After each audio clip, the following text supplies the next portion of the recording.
আসসালামু আলাইকুম। আজ আমি কাঁঠালের পাতায় পাঁপড় তৈরি করব। কাঁঠালের পাতায় পাঁপড় তৈরি করার জন্য আমি চালের গুঁড়া গুলিয়ে নিয়েছি আর বিভিন্ন রং দিয়ে এই চালের গুঁড়া গুলিয়ে নিয়েছি।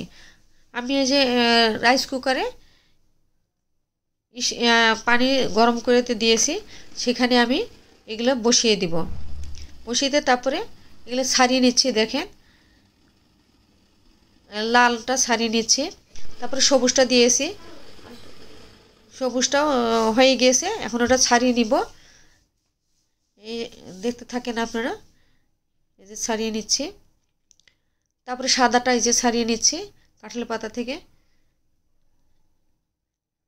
কাঁঠালের পাতা আগে তেল মাখিয়ে নেবেন, না হলে ছাড়বে না। এখন এই ছাড়িয়ে নেওয়ার পরে হয়ে গেছে, এগুলো আবার রোদে শুকাতে হবে। এই যে সাদাটাও ছাড়িয়ে নিচ্ছি। এই যে রোদে শুকানোর পর আমি নিয়ে এসেছি। এগুলো আবার তেলে ভাজতে হবে।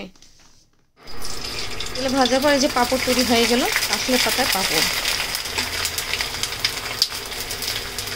এখানে যেইভাবে আপনারা তৈরি করে খেতে পারেন।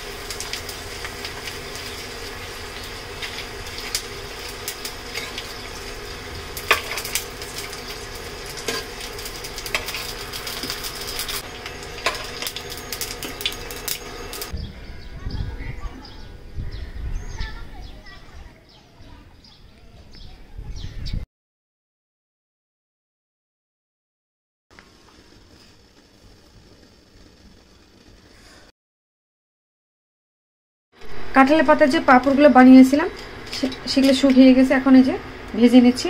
ফ্রাই প্যানে তেল দিয়েছি।